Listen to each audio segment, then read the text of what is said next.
अस्सलाम वालेकुम दोस्तों, welcome back to a new video. ये है हमारी नीले रंग की खूबसूरत ज़मीन जहां हम सब रहते हैं। लेकिन इस जहां के बाहर भी एक और दुनिया है, बहता हुआ जहान, सितारों से सजा हुआ स्पेस। आज की कहानी है दो भाइयों की जो एक दूसरे से जुदा हुए 1 साल तक। एक ने लिया स्पेस का सफ़र, एक रह गया ज़मीन पर। ये है नासा की ट्विन स्टडी का ग्राउंड ब्रेकिंग तजर्बा जो साइंस और मेडिसिन की दुनिया को हिला देने वाला था। 2015 में नासा के एक एस्ट्रोनॉट स्कॉट केली ने 340 दिन तक इंटरनेशनल स्पेस स्टेशन में रहकर स्पेस की रातों को देखते रहे, और मार्क केली, स्कॉट के जुड़वां भाई, जमीन पर। दोनों की बॉडीज, जीन्स और जिंदगी बिल्कुल एक जैसी थी। नासा के साइंटिस्ट ने कहा, ये मौका हमेशा नहीं मिलता।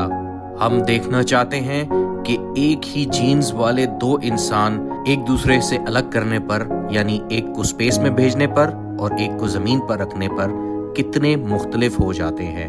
और ये भी पता लगाना कि लॉन्ग टर्म स्पेस ट्रैवल पर इंसान के जिस्म पर क्या असर पड़ता है। ट्विन स्टडी स्टार्ट होने से पहले स्कॉट और मार्क दोनों का पूरा मेडिकल चेकअप किया गया। ब्लड सैंपल्स लिए गए, MRI स्कैन्स हुए और हर छोटी से छोटी चीज रिकॉर्ड की गई। और फिर स्कॉट को स्पेस में रवाना कर दिया गया। स्पेस का असर फौरन महसूस होने लगा, लेकिन अब वो वही शख्स नहीं रहा था जो पहले था। 340 दिन बाद स्कॉट जमीन पर उतरा, लेकिन उसके लिए चलना भी एक महाज बन गया। माइक्रोग्रेविटी ने उसके मसल्स को इतना कमजोर कर दिया कि वो 10 कदम चलते ही थक जाता था। उसका वेट बढ़ गया था, बोन्स कमजोर हो गई थीं, और सबसे अजीब बात ये, जब वो वापस आया उसका DNA 7% मुख्तलिफ हो चुका था। साइंसदानों ने ऑब्जर्व किया कि स्कॉट के क्रोमोसोम्स के टीलोमर्स स्पेस में लंबे हो चुके थे, जो कि नामुमकिन सी बात थी। ये वो प्रोएक्टिव कैप्स हैं जो उम्र के साथ छोटे होते जाते हैं, लेकिन स्पेस रेडिएशंस ने उन्हें रिजर्व कर दिया। मगर जैसे ही वो जमीन पर वापस आया, टीलोमर्स तेजी से छोटे होने लगे। स्कॉट का इम्यून सिस्टम हाइपर एक्टिव हो गया। उसके बॉडी सेल्स जमीन पर उसके भाई मार्क के मुकाबले में ज्यादा प्रोएक्टिव मोड में चले गए। लेकिन जैसे ही वो वापस आया, इम्यून सिस्टम ने ओवर रिएक्ट करना शुरू कर दिया, जैसे उसे अपनी ही जमीन से एलर्जी हो गई हो। माइक्रोग्रेविटी की वजह से बॉडी का 2 लीटर खून वाइटल ऑर्गन्स यानी कि ब्रेन और चेस्ट की तरफ शिफ्ट हो गया था। स्कॉट का चेहरा गोल हो गया था और टांगों का साइज कम। ऐसा लगता था जैसे उसने जमीन का ग्रेविटी चीट कोड अपनी बॉडी पे से हटा दिया हो। स्कॉट की आंखों की शेप भी बदल गई थी। रेटिना में स्वेलिंग से उसकी नजर धुंधली हो गई थी।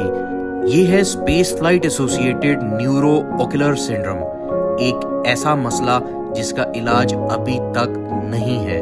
स्पेस ने स्कॉट के दिमाग को भी स्लो कर दिया था। कॉग्निटिव टेस्ट में उसकी स्पीड 10% कम हो गई थी।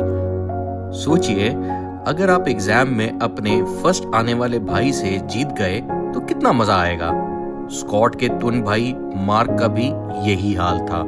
स्कॉट की मेमोरी स्लो हो गई थी, डिसीजन मेकिंग मुश्किल हो गई थी, और स्पेस आइसोलेशन की वजह से उसका स्ट्रेस बढ़ गया था। लेकिन साइंटिस्ट के मुताबिक ये लॉन्ग मिशंस के लिए खतरनाक है। मार्स पर पहुंचने तक एस्ट्रोनॉट्स का दिमाग बफर हो सकता है। स्कॉट के 7% जीन्स ने अपना बिहेवियर बदल दिया था, जैसे स्पेस जीन्स एक्टिवेट हो गई हो। इनमें से कुछ जीन्स स्पेस रेडिएशन से लड़ते थे, कुछ कट बैक्टीरिया को कंट्रोल करते थे, लेकिन ये बदलाव परमानेंट नहीं थे। सोचने की बात यह है कि क्या जीन्स फ्यूचर एस्ट्रोनॉट्स को सरवाइव करने में मदद करेगी। डॉक्टर फ्रेड ट्यूरक बताते हैं कि स्कॉट के माइक्रोबायोम्स में 90% से ज्यादा बैक्टीरिया गायब हो गया। अगर हम माइक्रोबियोम को नहीं संभालेंगे तो मार्स पर एस्ट्रोनॉट्स का पेट खराब हो जाएगा। स्टडी खत्म हुई, लेकिन स्कॉट की बॉडी कभी भी जमीन के मुताबिक रिस्टोर ना हुई। उसके 7% जीन्स अब भी स्पेस की याद को पे हुए हैं, जैसे कोई गीत जो दिल से नहीं जाता।